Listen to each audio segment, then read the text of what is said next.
Welcome to Hive Mind. This is the speaker. I am here today with the Sharp Edge, as per usual. Ed, it's been a while. I know it has been a while. I've been on Hmm. vacation. How have you been? I've just been dealing with life and doing what we do, you know.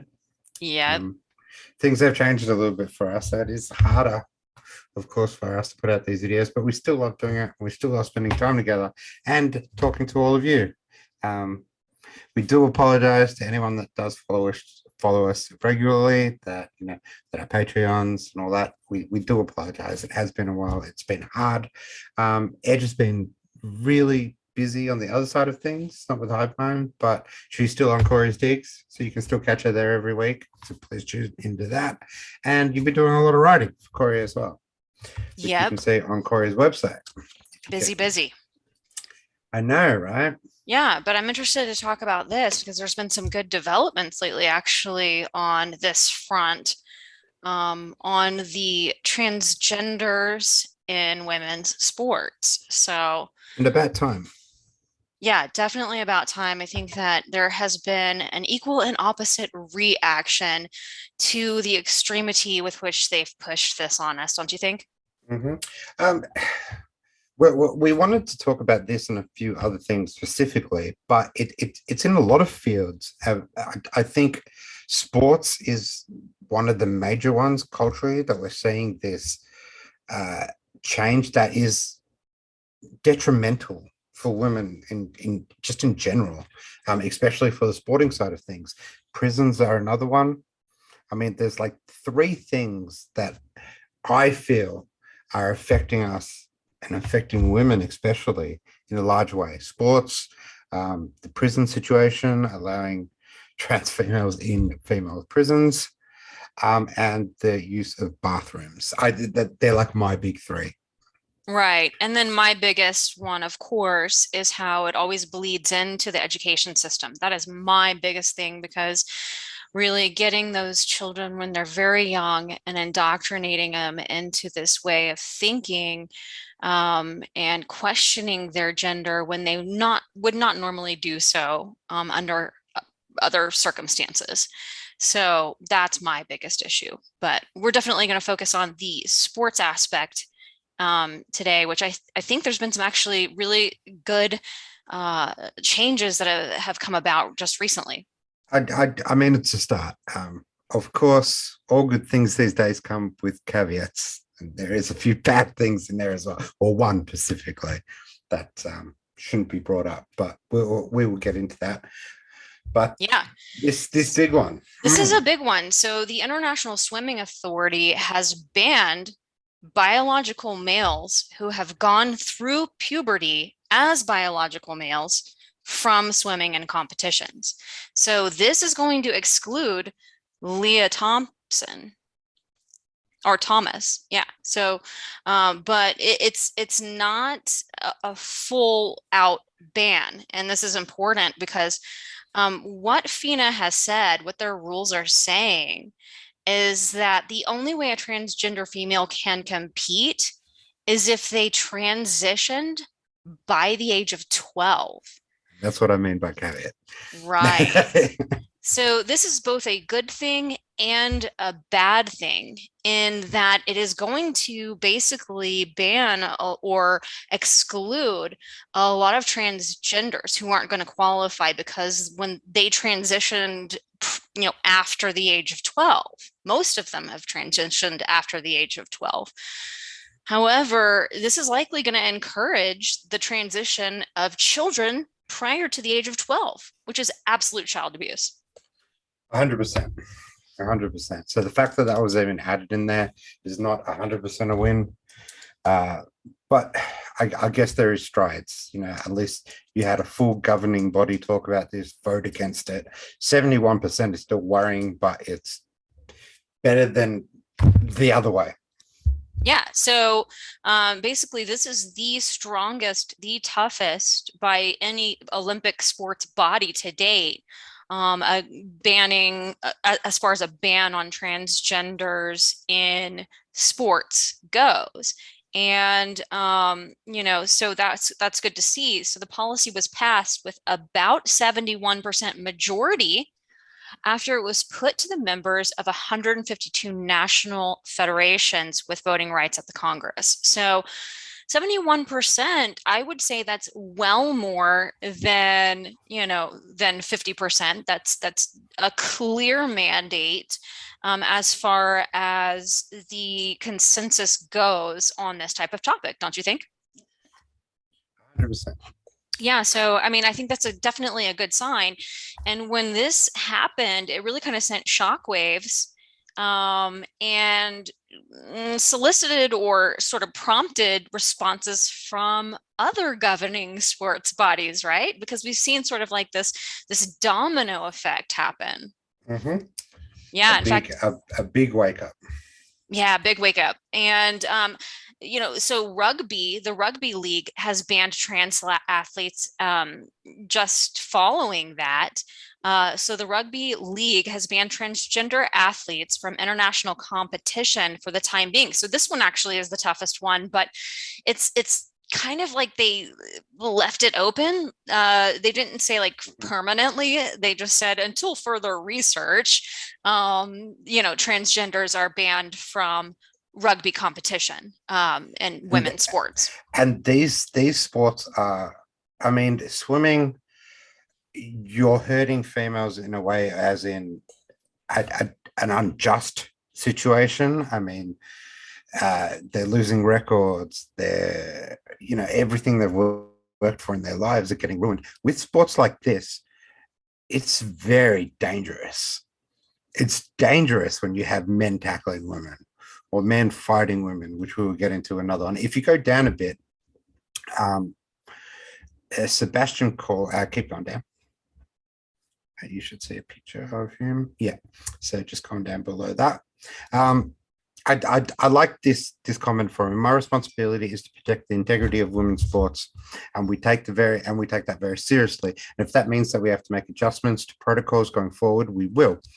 Below that is what I like, because it shows that he is actually taking this into consideration. I've always made it clear, if we've ever pushed into a corner to point where we're making a judgment about fairness or inclusion, I will always fall down to the side of fairness. And that's exactly what it should be in every sporting body. Right. What's the point of sports if it's not fair?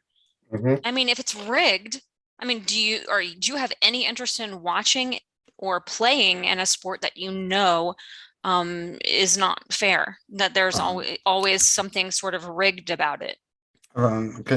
Completely not. And it's just like the fact that we even have to still talk about this, and we are still talking about it.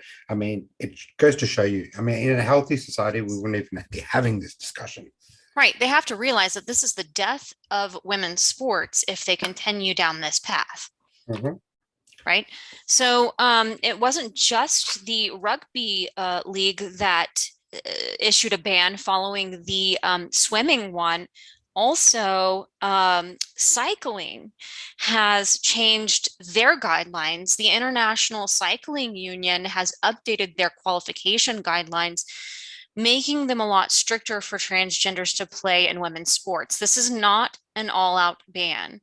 However, it is a move in the right direction, and it signals to me where they're heading, because maybe they're too afraid to actually come out with an outright ban because of the lashback. We know how these activists are such extremists with this. Mm-hmm. The cancellation culture, the cancel culture, leagues and governing bodies of sports are so afraid to make these types of calls. But you can see that there is some movement in each of these areas. So the changes to the cycling union's guidelines say that they are extending the waiting period between transitioning and competition. It used to be 12 months, now it's 24 months. And then they're also lowering the acceptable level of testosterone when these cyclists are qualifying. So even that 12 months, 24 months. I mean, people think like this hormone therapy is some sort of miracle drug. That does not replace, you know, 10, 15 years of a genetic male being born, bone structure, heart size, lung capacity, muscle mass. I can go on, Height. right? I mean, yeah, Height. exactly. Especially, for example, with say runners, you'd imagine, I can imagine that height would be a factor, Hmm. how long your legs are, you Stride. can't, no amount of medication is going to change that. Hmm. So there's always sort of this inherent edge that some of these elite athletes who are transgender will have in some of these sports, as we've noticed. So, Hmm. And but I think this invasion on women and on women's sport, in my personal opinion, especially in the case of Leah Thomas, right? That is a very clear case, in my opinion, of just someone that's completely narcissistic. Um, there's been reports of her, him, whatever you want to call it. I don't really care. Um, going into women's bathrooms, women complaining about it, and nothing being done about it because it's all about Leah Thomas, right? Same with the swimming, same with everything. It is, to me, very malicious. It's also it's evil in a way to me when they do this, because obviously they cannot compete with men.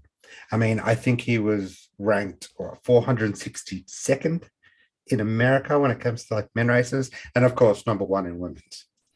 So it's to me it's perpetual children that haven't been told no, and it's all about them.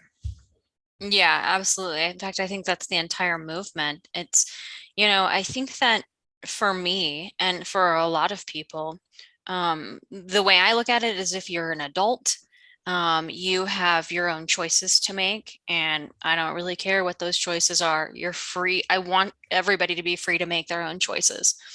I just don't want it to be forced on me or children.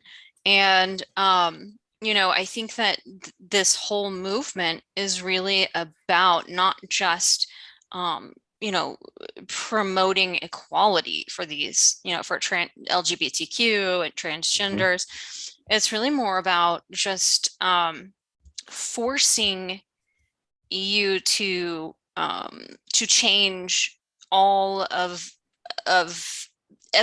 the structure of a society in every way, just not just with sports, but with education and with everything else. And so, it is very narcissistic to say, look, we have to change everything just for this tiny percentile of people, um, so that they can feel like they, are and and are equal.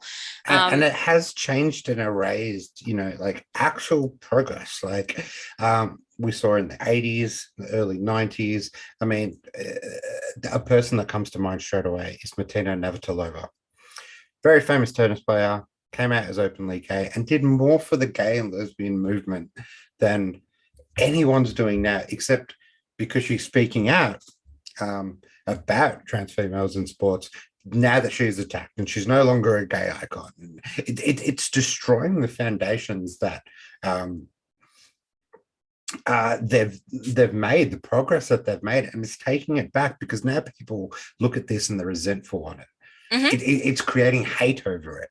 mhm. That, like, if they don't understand the the trans movement has the worst PR I've ever seen in my life. I mean, from backing up and going for sterilizing children, ruining female sports.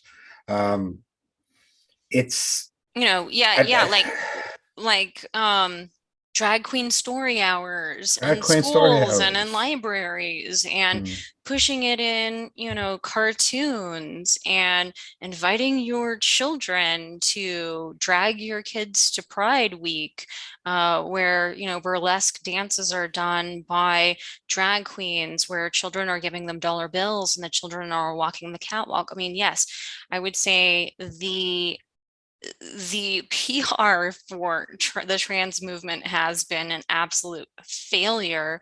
And there has been a huge, huge backlash because of that, because of the attacks on children and the attacks on women, Mhm. biological women.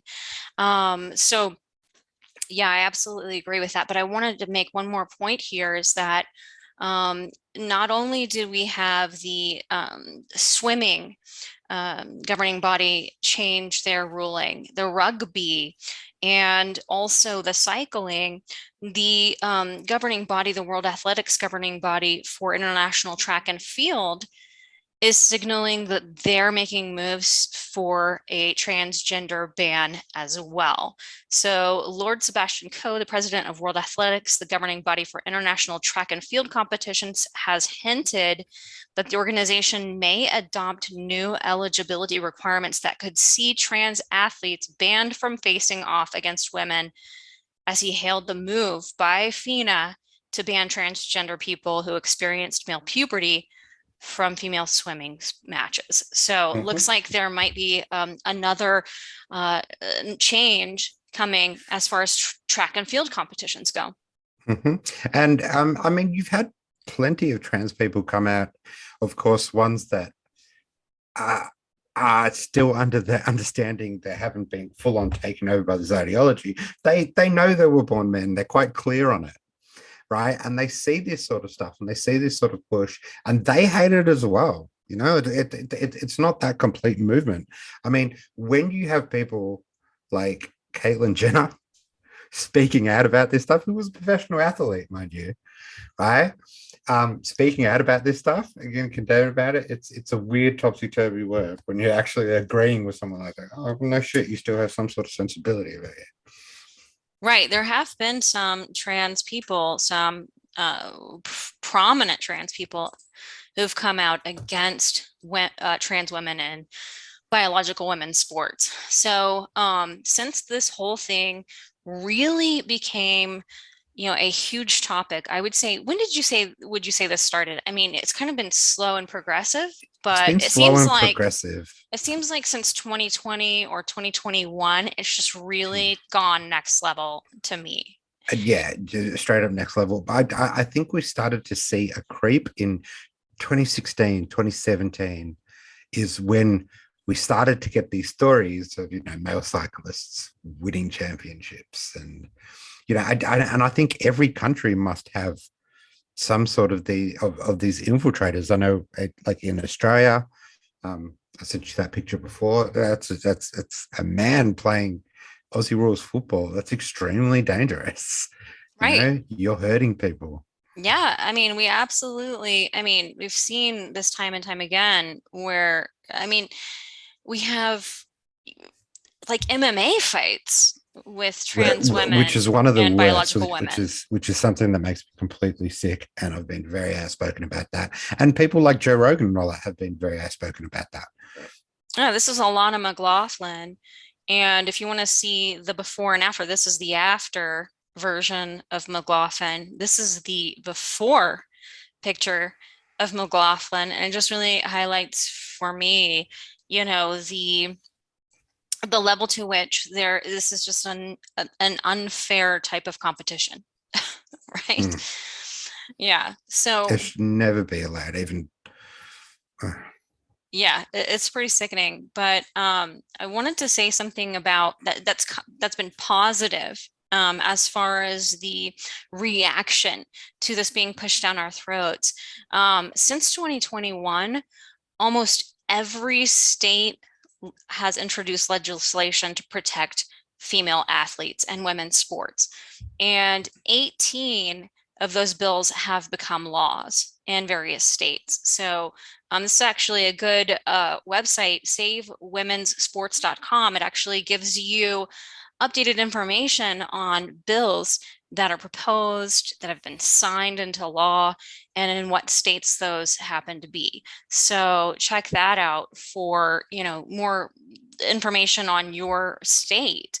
But it definitely looks like the pendulum has swung back in our direction because of the devastating effects that this is having on women's sports. Uh, and it needed to happen. It really needed to happen. There is a few. This is Fallon Fox, of course, which was the first MMA fighter, trans female, who nearly killed two women. Completely, crushed their skulls. It was really Wow. bad, and that's what really kind of set out. That's when Joe Rogan started talking about it. I think that was early 2015, 16, like around that time. And she went under the radar for ages, you know. Um, Yeah, it's just asinine to think that trans women wouldn't have a competitive edge against biological females. It's of course they do, and they know absolutely they do. absurd. Hmm. Yeah, I And mean, we and hear and that's story what I after mean by story. it, and that's what I mean by it comes into, no, I'm 100% not all of them are like this, but there's some that you can completely tell, it's completely asinine, it's completely narcissistic, and they know they have an advantage, and they are fully um, doing this on purpose, to make them feel better about themselves. Right. I mean, it's really just, and what they don't realize, what the trans and LGBTQ movement doesn't realize is that they're pawns in a much bigger game that's being played here. Is really everything that we're seeing as from a societal level is this sort of Marxist communist infiltration into every single aspect of society, and in order to break it down. And so the ultimate goal is to destroy women's sports, I believe. And really, the trans movement and the LGBTQ movement don't realize that they're just pawns in that game. Mhm. Yeah, but I mean, it's pretty ridiculous when you see athletes like this, right? Then going on to transition and compete against women. Mhm. It's just sickening to look at it. Yeah, It just gives you that feel in your stomach. It's yeah. Sorry, yeah, I just because I'm kind of just it's like watching a train wreck. We're sitting here watching the it videos. is actually watching a clown show. It really Like, is. I mean, how biology is very real, and the only way you can get here is if you've forgotten it, or if you're purposefully leaving it out You can take to as many push whatever drugs, agendas you can take you as many can, of drugs course. and surgeries as you want. You're not going to change at the chromosomal level, male versus female. You're just not. It's funny how it's all about the science until the science is against them, isn't Right, exactly. it? Yeah, it's absurd, but I wanted and to and ask you if you and had watched, go ahead. sorry, this one got me. This is this female, I guess, which is a man. I mean that is man. I don't care how many drugs or testosterone you're on. Coming on from the Princeton Trans Association, and this is the invasion of academia that we're seeing, and these institutions that we used to look up to and used to look to provide us with the best minds, and it's crazy when you got people like that speaking for Princeton, and then you have people like that, like on the side, which is Blair White, which is talking complete sense, who is a trans woman. It's just madness. Yeah, it's madness. And I wanted to ask you if you had seen Matt Walsh's What is a Woman? I haven't, but I do have to watch it soon Oh, I highly because recommend it. it's getting some massive backlash. That's why I know it's good. Oh yeah, it's fantastic. It is so good. And it really just shows how they've infiltrated everything, not just sports, but it does highlight sports. And I wanted to play this clip from What is a Woman? And I'll turn the volume on so you can hear it. Hold on.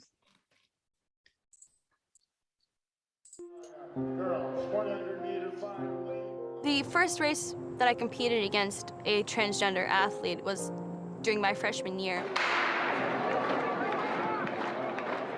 And once the gun went off, the two transgender athletes took off flying and left all of us girls in the dust.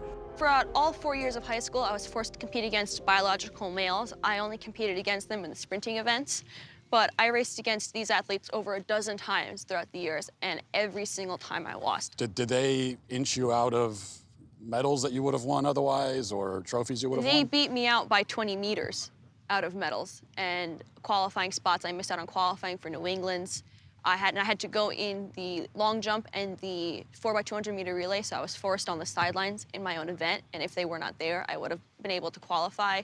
So I missed out on so much throughout my high school career. Did they win all the events or almost all the events? Between the two of them, they won every single event they competed in. How does that feel?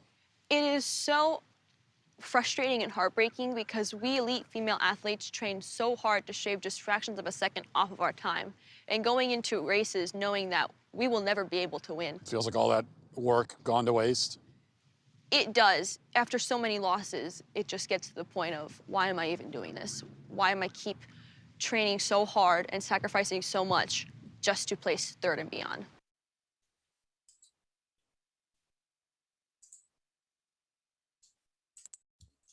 And you can feel that in her voice, you know. I can't even imagine what some of these females are going through. I mean, I come from a very sport orientated family. I've had cousins that have completed in professional female sports, and I know, like from the ground up, how hard they've worked to do that sort of stuff, whether it be basketball or hockey or soccer, even. And for a man to come along and take that away from someone that's working so hard it's you're going backwards. I mean, what happened to women's rights? I thought that was the big thing, you know. Right. And that's important. Right. Exactly. The trans movement really has squashed the real rights of women when it comes to sports in particular, but also being able to use the bathroom, which is just, come on. I mean, like one of the simplest things, or a locker room, to prisons even. But as you mentioned, Mhm. you know, and as I have mentioned, is my primary issue with it is really raising an entire generation of very young people confused about the very basic question of what is a woman. And, you know, there shouldn't be any confusion about that. You know, Mhm. because when you start questioning things like that and eroding just the most basic, simplest things, you know, then you have to question everything else. And reality is just not even, um, you know, there is no reality anymore when we can't even agree on the most basic things.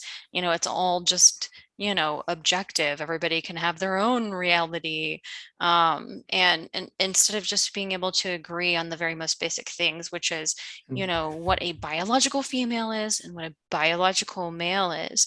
And if you choose to be a transgender, that's your choice as an adult, but just forcing these types of things on the children and really eroding these basic things that, you know, women have had for generations, Mhm. just eroding those and taking those away, all for the sake of, you know, equity for LGBTQ and transgenders. Well, that's it. It's this uh, inclusion debate, right? That you have, and I think everyone has to, you know, come to the realization. And that's what I mean by, you know, a lot of these people are like people that have been told no, like they have never been told no in their life, right? It's there is some things that we cannot do. There's things that I can't do. I can't go and become the president of the United States. You know, there's legalities around it. I can't do it. You know, that's fine. I am not going to try to push that in some way for the benefit of myself. And that comes in a lot of different areas. There's things we cannot do. I mean, a person that's lost their ability to walk will never play in the NBL, in the NBA for you. There's just that adult realization of, yeah, okay, I want to compete in this sport. I am transgender. I'm just going to do it anyway because it's about me. And that's and the fact that you have these governing bodies and these universities and all that pushing it for individuals like that instead of the whole is where we see a problem, and it has to change.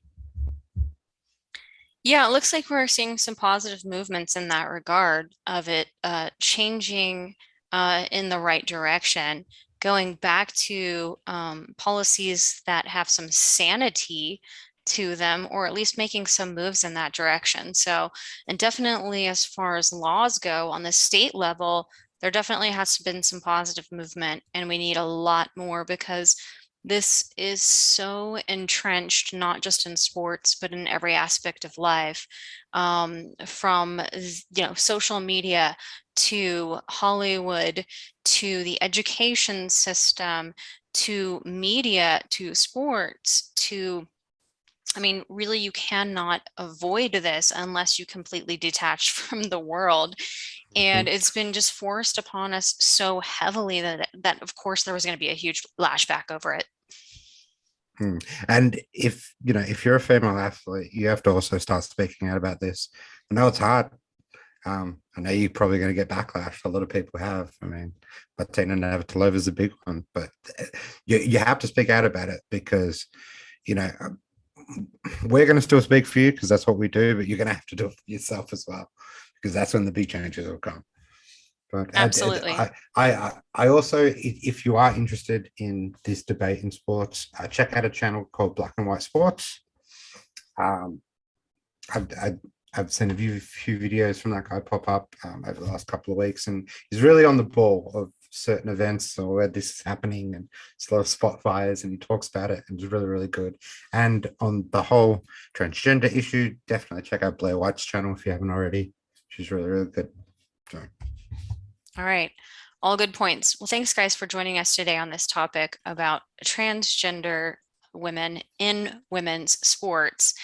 And please be sure to share this podcast. We are on YouTube, BitChute, Foxhole, and Pilled. And we'll see you back next time right here on Hive Mind.